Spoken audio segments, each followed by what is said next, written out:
추천 한번 정중히 부탁드리면서 들어가 보겠습니다.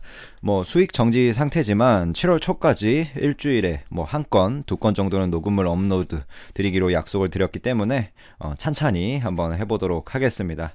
자, 오늘 뒤에 이런 도표들도 제가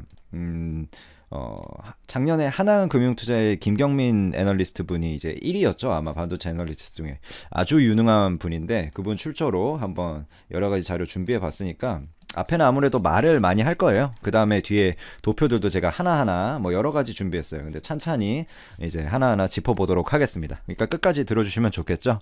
오늘 간단히만 다뤄볼 주제는 SK하이닉스와 삼성전자에 관한 이야기입니다. 동학농민운동과 겸해서 많은 분들이 관심을 가지고 있는 두 기업이기 때문에 제가 한번 그 추세에 관해서 한번 기업의 내용, 주가라기보단 기업의 본연의 내용에 대해서 다뤄보려고 준비를 해봤습니다. 이 두 기업은 사실 비교하는 게 딱히 큰 의미가 없을 정도로 우리나라에서는 최고의 1등, 2등 기업이죠. 저도 두 기업 모두 굉장히 사랑을 하고요. 하지만 굳이 따지자는 겁니다. 저는 두 기업 모두 만약에 투자를 한다, 아니면 기업을 인수한다, 아버지가 기업을 준다 이러면 두 기업 다 받는 게 최고죠. 두 기업 다 좋은 기업입니다. 근데 굳이 요즘 좀 얘네가 좀 낫고 조금 시간이 지나면 얘네가 나을 것 같다라는 그런 부분에 대해서 살펴보자면, 개인적인 뷰는 당분간은 하이닉스입니다. 자, 여기서 중요한 게 뭐냐면 당분간은이에요. 항상 하이닉스가 앞으로도 좋을 것이라는 게 아니라 당분간은. 제가 분명히 언급드렸죠. 당분간은이라고. 또 오해해가지고 이렇게 삼성 무시하냐고 이렇게 악플 다지 마시고요. 제가 누구보다 삼성에 관한 응원 영상들을 많이 올렸던 유튜버니까 오해 없으시길 바라고, 저는 이 대부분 역사의 긴 기간을 보면 삼성전자가 하이닉스를 압도한다고 보지만, 요새 트렌드가 어떻게 되죠? 언택트 트렌드죠. 물론 현재 퍼져 있는 이런 이슈가 진정됨에 따라서 언택트 트렌드가 텍트로 잠시 갈 거예요. 점차 넘어가겠지만 당분간은 분명히 언택트 기업들의 영업이익이 잘 나오고, 예를 들자면 텍트로 치면 B2C 기업들이 많겠죠. 자동차나 항공, 여행, 호텔, 레저, 카지노 할 거 없이, 물론 이제 투자 측면에서는 시평이 좀, 그러니까 가치가 주가가 바닥이 나면 또 그건 다른 문제지만, 기업 자체만 보면 일단 돈을 못 벌기 때문에 텍트 쪽 기업들이 영업이익이 2분기 잘 안 나올 것은 누구나 알고 있는 분명한 사실입니다. 그럼 언택트에 당분간은 2분기, 3분기 정도는 좀 더 머물러 있다가 이번 보건 이슈에 피크아웃이 나오기 조금 전에 텍트로 넘어가는 게 합리적이겠죠. 기업 입장에서 보면 주가는 그거보다 좀 더 빨리 움직이지만, 핵심은 아직은 언택트다. 그리고 미래에 대해서 지금 2분기를 피크아웃으로 보고 있지만 사람들이 뭔가 불확실성을 항상 가지고 있거든요. 자, 그 정도 배경을 깔고 SK하이닉스의 사업부를 살펴보면 D램에서 30% 조금 안쪽에 점유율을 가지고 있고, 시장 세계 전체로 보면 낸드에서 한 12% 정도 왔다 갔다 하는 점유율을 가지고 있죠.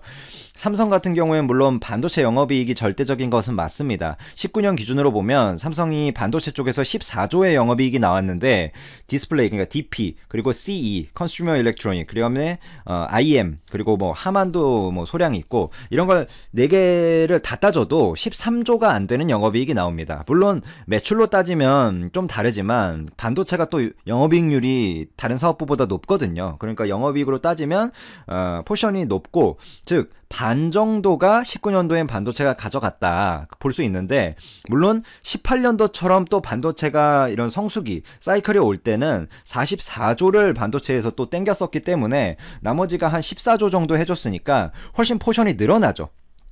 하지만 현재처럼 지금 20년도 초입을 보면 반도체 사이클 초입에 있다라고 많은 분들이 평가를 하는데, 이럴 때는 더욱 반도체 비중이 절반 정도로 낮아진다. 우리가 지금 현 상황을 이해할 수 있을 거고, 이런 로우 데이터를 기반으로 하고 SK하이닉스는 모바일 디램보다 서버용 디램이 비중이 조금 높다는 점 저희가 체크하고요. 접근을 하면 삼성은 CE 사업부, IM, DP 사업부에서 당연히 침체가 2분기 저점으로 예상이 되고, SK SK하이닉스는 서버 위주니까 2분기에도 모바일 디램에서의 물론 마이너스가 있다라는 부분이 있지만 2분기에도 삼성에 비해서는 견조하다라고 볼 수 있겠죠. 이거 상식적인 이야기죠. 기업 입장에서는 서버 디램 고정거래가 상승세는 이미 커뮤니티 글로 공유 드렸고, 그 부분 여기 한번 또 자료도 있으니까 한번 같이 보면서 이야기해보죠. 서버 디램 고정거래가 상승세, 제가 이 자료가 나오기 전에 이미 커뮤니티에서 공유 드렸는데, 지금 맨 오른쪽에 있는 부분, 맨 오른쪽에 있는 부분이 4월치예요. 맨 오른쪽에 있는 거. 지금 여기에 MOM 퍼센트라는 부분이 있죠. 서버 DIMM의 MOM 두 번째 줄에 19% 나와 있죠. 4월 달에 무려 전달 대비 19%나 증가가 했습니다. 근데 모바일 디램은 그럼 떨어졌느냐? 지금 보시면 MOM 오히려 1% 반등했죠. 그러니까 모바일도 물론 이제 이게 서버용 디램만 약간 연동되면서 그 가격이 반등한 거긴 한데 어쨌든 떨어지지 않았다. 모바일은 버텨줬는데 서버는 19% 고정거래가 상승했다. SK하이닉스 입장에서 굉장히 좋은 부분이죠. 그리고 삼성전자 입장에서는 이것도 당연히 좋은 부분이죠. 하지만 삼성전자는 디스플레이나 컨슈머 일렉트로닉 그리고 IM 같은 것이 있기 때문에 그쪽에서 좀 마이너스가 있다. 이런 거를 제가 고려를 하는 거고, 인터넷 기업들의 캐펙스가 2분기에서 3분기로 이연되는 것은 제가 캐펙스 데이터도 뽑아왔어요. 이거 좀 이따 볼 텐데, 이연되는 것은 데이터상 맞는데 그게 뭐 투자를 취소하거나, 그러니까 인터넷 기업들이 여기 뭐 페이스북도 있고 아마존도 있고 넷플릭스, 애플, 뭐 알파벳 이런 기업들, 디즈니도 이제 디즈니 플러스라는 그 OTT 서비스를 하고 있죠. 그게 뭐 5천만 명인가 6천만 명 가입자를 돌파했다고 알고 있는데 이제 초입이죠. 디즈니에 관해서도 제가 커뮤니티에 공유드린 바 있죠. 어쨌든 이런 OTT 기업들이 데이터 센터 투자를 하는데 그 캐펙스가 3분기로 조금 이연된 것은 맞습니다. 하지만 그게 뭐 투자를 취소하거나 하는 정도의 이슈는 아니기 때문에 서버용 디램 고정거래가 상승폭은 둔화될지언정 상승 추세는 불변입니다. 지금 보시면 투자 추이를 보면 쉬워요. 지금 이게 미국 기업들을 제가 왼쪽에 뽑아놨고, 제가 뽑은 건 아니죠. 하나금융투자에서 뽑은 데이터를 제가 가져왔고, 그 다음에 중국 기업들, 바이두, 알리바바, 텐센트 이렇게 있고, 그 다음에 합계가 있죠. 맨 오른쪽에. 요 합계만 보시면 됩니다. 결국에 2018년에 무려 48% 전년 대비 이제 그 캐펙스 컨센서스가 증가했는데, 이거는 좀 비이상적인 증가세가 있었죠. 그때 물론 이제 삼성전자나 SK하이닉스가 당연히 영업이익이나 이런 거 최고가를 다 찍었고, 그 다음에 19년도 때 이제 캐펙스 충분히 했다 둔화했다가 20년도 지금 보시면 8.4%, 그 다음에 21년도 보시면 13.5%라고 컨센서스 나와 있죠. 즉 20년도 21년도 가면서 데이터 센터들의 투자가 다시 올라간다. 물론 2018년처럼 말도 안 되는 큰 폭의 증가가 다시 오는 것은 아니지만 다시 이쪽에 수요가 살아난다. 그런 것이 방금 이런 디램 고정거래가 상승에 반영이 돼 있는 그런 배경이 있는 부분이죠. 그러니까 이런 캐펙스 투자, 우리가 반도체 기업을 만약에 관심이 있다면 트래킹해야 되는 부분이라고 저는 판단을 하고요. 즉 하이닉스는 모바일 디램에서는 조금 마이너스, 그리고 서버용 디램에서 플러스인데 서버용 디램 쪽이 비중도 높고 상승폭도 지금 제가 언급드렸듯이 더 큰 상황이고, 그러니까 모바일 디램도 물론 침체지만 지금 고정거래가에선 1% 상승이 떴잖아요. 그리고 삼성의 경우에는 확실히 CIM DP가 조금 어렵겠죠. 당분간은. 제가 그래서 제목에도 당분간은이라고 분명히 적어놨죠. 당분간은 어렵겠죠. 여기까지 보면 SK하이닉스가 삼성보다 당분간은 좋다는 건 다들 이제 어느 정도 이해를 해 주실 것 같은데, 그러면 삼성전자가 계속 안 좋냐? 그건 당연히 아닙니다. 그럼 다들 아시겠죠? 근데 그것은 뭐 제가 개인적으로 어느 시점부터 SK하이닉스보다 삼성전자를 더 주목해야 되는가 라는 것은 예측하는 것은 사실상 불가능합니다. 그 시점은 단연 지금 세계적인 보건 이슈의 피크아웃이 감지되는 시점이 그 좀 전이겠죠. 이제 스마트 머니들은 빨리 움직이니까 그 시점이 삼성전자가 SK하이닉스보다 조금 더 선호되는 시점이고, 그것은 결국에 세계적인 보건 이슈의 피크아웃을 제가 예측해야 된다는 건데 그것은 사람이 할 수 없는 부분이겠죠. 그래서 뭐 잔잔 이렇게 뭐 모아 가시던지 그거는 뭐 개인이 어차피 판단하는 거니까, 지금은 세계가 2분기를 피크아웃으로 보고 있지만 그것은 사람이 예측할 수 있는 영역이 아니겠죠. 즉 SK하이닉스는 지금 현재 상황 반도체 업황만 보면 안전한 선택이 될 것이고, 삼성전자는 피크아웃 시점을 만약에 자신이 예측한다면 당연히 최고의 선택이겠죠. 하지만 그것이 불가능할지라도 삼성전자도 굉장히 좋은 선택입니다, 사실. 왜냐면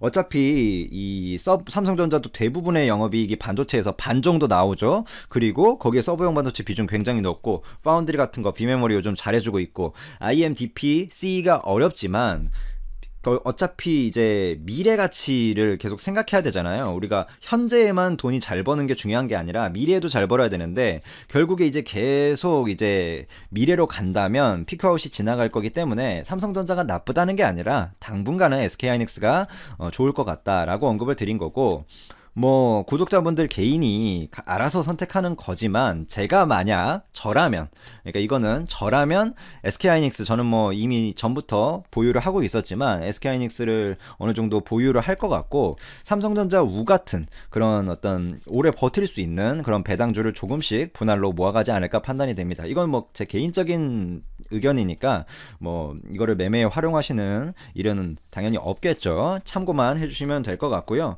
결국 피크아웃 시점이 오면 서버는 견조하게 가면서 IMCDP가 따라붙어져면서 삼성전자의 영업이익이 더 빠르게 상승을 하겠죠. 그리고 반도체로 봐도 이게 반도체의 특성이 뭐냐면 장치 산업이잖아요, 결국에는. 그러니까 고정되는 그 반도체 뭐 설비도 그렇고 인건비도 그렇고 고정비가 있기 때문에, 거기 소재도 있고 뭐 여러 가지 들어가잖아요. 이번에 뭐 한일 경제 전쟁이 있었던 불화수소 같은 것도 그런 고정비가 대비 매출이 일어나는 거기 때문에, 매출이 결국에 사이클이 오면 매출이 아주 큰 회사가 결국에 영업이익이 많이 남습니다. 그러니까 SK하이닉스보다 그런 상황이 오면 삼성전자가 더 괜찮을 수 있다.